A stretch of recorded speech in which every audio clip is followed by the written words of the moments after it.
And welcome to another edition of Today with Dr. Wendy. I'm Wendy Patrick. My co host Larry Dersham and I have a packed show for you tonight.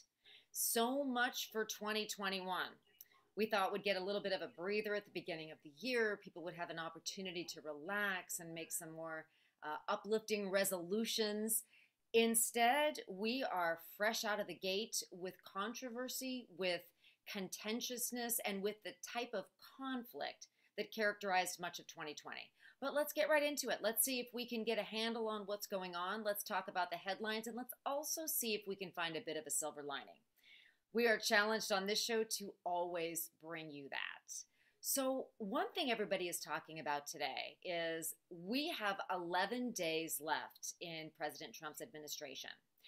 That doesn't sound like a lot of time, yet it has been characterized since Wednesday's events as a removal ceremony. How can the president be removed? That has dominated much of what's been discussed at Congress. Now, only among the Republicans in the sense that you do have some members talking about whether or not they would be open to another impeachment. That's right, a second impeachment with 11 days left in the presidency. So one thing I want to talk about just briefly, if not simply to dismiss it as an academic argument at this point, is Section 4 of the 25th Amendment.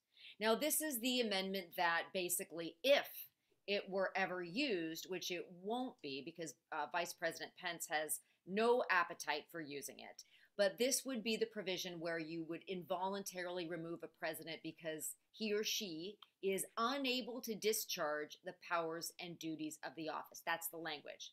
Now, because it's never been used, at least not used other than somebody being unconscious for a surgery or some other almost cooperative or collaborative effort to make sure somebody is in charge during a brief period of unconsciousness, there really isn't any precedent as to what unable to discharge those powers and duty means. That's the problem when something's never been used before, is it's hard to imagine or envision what it would look like if for the very first time with 11 days left, it were to be used here. But again, since the vice president has to be on board and he's not, there is the discussion of a second impeachment. Now, even that is problematic because with 11 days, even if you did have an impeachment in the House, having enough members there to vote that through, you wouldn't have a trial in the Senate. There's not time for it. And even if you had, you probably would never get the 2/3 majority to actually have a conviction, which of course would be necessary for the president not to be able to hold public office in the future. So you understand sort of the impetus behind why Democrats might believe this is something that they want to do and the rationale behind why they're trying. But we also have to look at practical realities with 11 days left. And, Larry, one of the things that you and I discuss a lot on the show is, we understand maybe something is an emotional reaction, but not a practical solution. I mean, do you see this whole impeachment conversation as falling into that category? I do. I think it's more optics than anything else, Wendy. They just don't have time to do it. It would start in the House, and I think Nancy Pelosi is drafting up the articles of impeachment. First of all, there's never been a president who has been impeached twice. And of course, we remember back in December 2019 and January 2020, they tried and failed. They got the impeachment going, but it was dead on arrival in the Senate, so it didn't happen. That was the same time, interestingly enough, that COVID hit. Right at the same exact time when they were trying to impeach the president. So this will be a second time around. It would have to go to the Senate. The Senate would need 2/3 votes in favor of it. 2/3, that's what, 67 senators, right? I just don't think it's going to happen. Because you need 2/3, and I do understand, and I've been following the news like everybody else, that there have been some, very few though, Republicans that have even insinuated they might consider, and that's pretty much the way they phrased it, that they might consider listening, reading, being open to, you've heard it expressed different ways, such a thing. Certainly not enough to reach a 2/3 threshold. So the question I know that a lot of Americans are asking, even Americans that are just absolutely horrified, as most Americans are, by what happened at the Capitol last week, is they also are being impacted by COVID. They're being impacted by healthcare costs and by all the other kitchen table issues we talk about on the show so frequently, that they are questioning whether or not Congress shouldn't be focused on those issues that directly impact their lives instead of going after the president with 11 days to go. Of course, they should be focused in on that. And if you want to jump over to COVID really quickly, this just came in. New York Bill A416, introduced on January 6, 2021. That's the same day they had the rally and the situation in the Capitol. Well, what that bill would do in New York, it would basically, if they determine, the governor or one of his delegates, that you have COVID, or you are suspected of having that, or anybody in your house could have that, they can take your children away and put you in a facility, whether that be a hospital or a camp. They can take you away, and you have to petition to get out of that facility or camp. Now, I don't know if that's going to pass. I hope it never would, but that's the state of thinking now. It seems like this total control is going down. And that brings up what could be really, in my opinion, one of the biggest stories of the entire year, and that's freedom of speech. My goodness, freedom of speech, the First Amendment, are we still talking about that? Yes, we are, because they permanently banned yesterday, Friday, President Trump for life on Twitter. Facebook deleted pages from that walkaway movement. That's a conservative movement that's going on. They deleted President Trump's Facebook account, and Instagram, they suspended him on Instagram. Now, Instagram is owned by Facebook. I don't know if everybody knows that. Reddit bans pro-Donald Trump forum. Emails from conservatives are being banned left and right. Apple Computer threatens to ban anybody that's going to jump over to Parler. They're going to ban Parler. They're talking about it. Let's put it that way. From the App Store. Twitter purges General Michael Flynn's account, but check this out, Wendy. His name is Rick Klein. He's the political director for the far-left ABC News. He openly is calling for a cleansing of Trump supporters. And people in the audience, if you have any idea what they're talking about with cleansing, that's eradication. Now, what have we come to? You know, and all of this, Larry, is going on at a time when there are plenty of Americans that would really rather both sides unite in pursuit of a peaceful transition of power. You know, we've had a very tough time in 2020, both Republicans and Democrats and independents, all of us as the human race, we all suffered together and we all succeed together. And I know that many Americans probably would rather that Congress expend its efforts doing what Mike Pence said later in the evening when they reconvened to certify the results of the election. Let's get back to work. The president came out the next day with a video saying the same thing. Let's facilitate a peaceful transition of power. I know it's very easy for everybody to get caught up in a lot of what's going on in society with respect to freedom of speech, with respect to some of the COVID restrictions and businesses losing money. There's a lot of negatives. And, you know, in trying to find a silver lining, we try to rise above the negatives and figure, you know, with the COVID scenario, as you've just described, with these controversial bills being discussed, if we can facilitate a peaceful transition of power, wouldn't it also allow us to have that spirit of cooperation and finding a quicker solution, whether it's vaccinating quicker, whether it's more effective vaccines? I know that there have been some stories we've been following in the news about side effects that are associated with each one. The vaccine passport, which of course I hope we devote far more time on a segment to than we have the ability to do today. Traveling again, opening back up, you know, restarting the economy. These are issues that I know a lot of Americans would rather Congress work very hard on, because I know they work around the clock. We know that they notoriously work through the night, literally until the next morning, but there simply aren't enough hours in the day to perhaps both go through an impeachment trial and work towards facilitating a new administration taking over that will hopefully also include a lot of new COVID ideas, vaccination ideas, you know, the types of things we need to reopen in 2021, as we've all planned to do for so many months. I know it. Yeah, 100%. Hey, I just got this quick quote. See if you can guess who said this. If the freedom of speech is taken away, then dumb and silent we may be led like sheep to the slaughter. That was George Washington. My goodness, this argument has been going on a long time. Well, isn't it interesting? It's been going on a long time, and we seem to have seen the extremes. Yes. in grand fashion, not just in other countries, but as you mentioned here as well. And, you know, this brings up the whole issue of what you should and shouldn't be able to say on social media and what type of fact checking should be done by the poster versus by the publisher or the editor or the platform.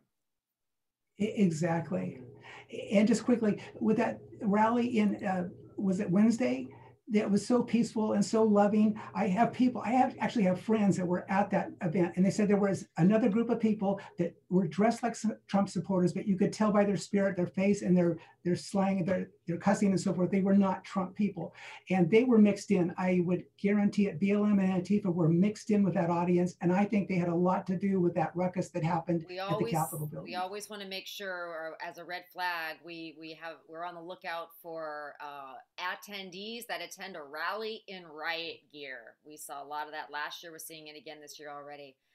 We promise we're going to have more of a silver lining after we get back from the break, but please stay with us because we are going to be talking to an expert in election integrity, which is something that is still on the minds of many Americans and will no doubt continually be pursued because it's a bipartisan passion to have free and fair elections. Stick with us. You're listening to Today with Dr. Wendy. Back to Today with Dr. Wendy. I'm Wendy Patrick, and Larry Dersham and I are continuing to discuss some of the hot topics of the day. We are still going to find a silver lining like we always do. But we would be remiss if we didn't discuss one of the things that is still on many Americans' minds, and that is making sure that now and in the future, we preserve the right to free and full elections. We want them to be fair. We want them to be legal, and we also want people to have that confidence when they go to the ballot box or when they mail it in or however they decide to vote. We have an expert with us tonight, I understand, Larry, that is fully invested in all of those issues, and it's going to help our listeners learn a little bit more about election integrity. Who do we have? Absolutely. Yes, Wendy. Today I'd like to introduce to our audience Ruth Weiss. And Ruth was a teacher, English teacher and a Spanish teacher in high school. She's since retired, but she's become very interested in election integrity. And right now, she is Vice President and Director, Legislative Oversight Coordinator for the Southern Region of the Election Integrity Project, California. And she's doing amazing work out there, and she'll tell us a little bit about it. So welcome to the program, Ruth. Good to have you. Thank you both. It's glad to be here. Ruth, I have to ask you, with a teaching background as you have, I know that's one of the most challenging jobs in the world. I teach college, I moonlight in that respect, and law school as well. But tell us a little bit about the transition between your teaching career and what you're involved in now. Well, I really love teaching, and I miss it a lot. I was trying to retire, and I became aware. I had started to get a little involved in politics after I had time to do it. And my father was a teacher, and so it was something that was always in my home and in my life and in my life. So I wasn't in the job completely. As I began to get more involved, I found out that the community project had just started. It was just a month prior. They had filed their papers, so I went to a presentation by them. And one of the things they needed was people to give the message and to do some speaking to groups and whatever. And I thought, well, that's right up my alley from my teaching experience. And so I volunteered to work with them as a presenter. And one thing led to another, and I became San Diego County coordinator and then Southern Region coordinator and member of the board. And now I wear 3 or 4 different hats in the organization, and I've been with them now for 10 years. That's great. Hey, Ruth, I believe that if we do not have freedom of speech, we basically have nothing as a country. But I also believe, and I believe this so strongly, that if we don't have fair elections, we also have nothing as a country because we'll never be able to maintain our freedoms or whatever else. So my first question, and I'm thinking about Dominion voting systems, but if you don't want to talk about them specifically, we can just talk about automated voting and all this electronic voting. I know San Diego County uses Dominion systems. I talked to the assistant to the registrar of voters for the county, and they confirmed they use Dominion here. But what are the dangers with that? I worry so much that votes can be just dragged and dropped to different folders and so forth. Is there a danger there? There's a tremendous danger. Let's do Project California has been concerned about Dominion now for well over a year. We became really aware of the problem. We have a very extensive and professional team in Ventura County that has undertaken a research project to learn all that they could about Dominion. And these are people that have degrees in IT, degrees in, they have worked in national security, and these are real experts in the field. And the more they know, the more concerned they got. There are just too many ways that these machines are vulnerable for outside influence and then internal manipulation as well. One of the biggest concerns is that everything is proprietary in Dominion, which means that nobody, even the registrar, the owners, or anybody can verify what the software is doing because they can't get the source code in order to get a machine that belongs to Dominion. And Dominion is controlled by foreign influence. A lot of the countries, Nigeria, a lot of places in primarily Venezuela, and none of those places give us any confidence, right? Right. In fact, the Dominion system was created by Microsoft. Wow. Having a voting system that on the surface the people would trust, underneath would be able to be manipulated in any way that you wanted to manipulate it to make sure you take power. That was the whole genesis of the system. And, Ruth. Texas has rejected it twice because of the potential it has for manipulation. So very, very effective. Ruth, one of the things that I know a lot of our listeners may have heard a lot about over the last several months has been exactly this, the electronic opportunities for fraud. But it really goes over a lot of people's heads to start thinking about the ways in which servers are all around the world and people are manipulating data from different places and all the allegations that we've heard. And it's also true that those court cases weren't successful largely. But I also appreciate, as does Larry, that there are many reasons a lawsuit can be dismissed. I mean, one of the most noteworthy ones was dismissed for lack of standing. In other words, we never got to the merits. But simply regarding the allegations, I know that a lot of Americans would understand if you have somebody that's voting that shouldn't be allowed to vote, or you have somebody attending a balloting place that maybe already voted. Like, they can understand those kinds of things, and those things are easily caught on camera. But when you start talking about the electronic types of manipulation, I know a lot of people tune out just a little bit only because, like you use the term source code, most people don't know what that is. Is there a sort of a way to maybe simplify for our listeners sort of the genesis behind the idea that so many votes could have been manipulated? Yeah, basically when I talk about source code, it means that there's no way for anybody to enter the machine and make sure that it is counting the votes the way the cast. And even though they do prior checks prior to their counting, there's so many ways to manipulate it, and we have seen across the country and even here in this state, and that's part of our lawsuit with this file, we have seen people from representatives from the Dominion company in there, all those that counted with flash drives, putting them into the system while the system is working, rebooting the system, and we have no idea what those flash drives contain or what they were doing. As you watch those counts in November and now also in January in Georgia, you could watch on your screen as those got manipulated. You could see both totals going down instead of up. You could see both switching from one candidate to the other. This was right in front of your face while they were covering live vote count. You could actually see moments in time where the vote total was presented to you with fractional count. Wow. You would have 149.2 votes, and the only way that happens is the machine is manipulated. Yes. Count these fractional votes so that slowly one candidate sucks votes away from another that might be winning. That's a big concern. And these machines that are Smartmatic and Dominion have that capacity. And if it has that capacity, it should be used. Well, now what about voter ID? At least on the federal elections, when you're voting for the president or for senators or so forth, I think it's a good idea. What do you think about voter ID, Ruth? Well, we've been proponents of voter ID for a very long time, provided it's a strong social voter ID. However, this recent move to push the whole country into voting by mail kind of makes that a moot point.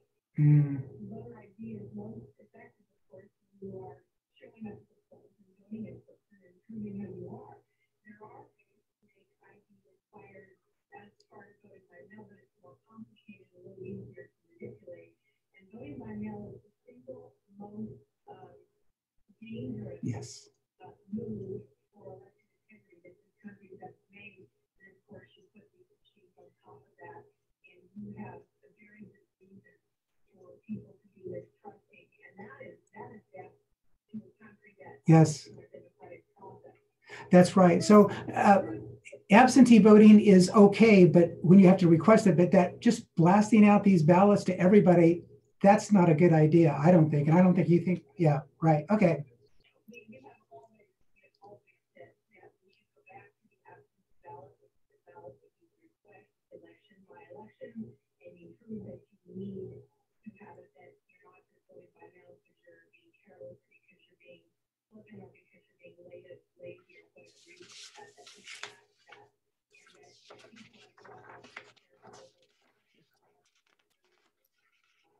and that would solve a lot of the problems right there, especially adding voter ID. You know, Ruth, we grew up in an era where voting day was almost a holiday. Sadly, it wasn't officially a holiday, so we had to strategize when we were going to go to our polling place. But people really enjoyed the sense of community and the sense of really fulfilling our civic duty. And it was almost an event. It wasn't something to simply be done at home.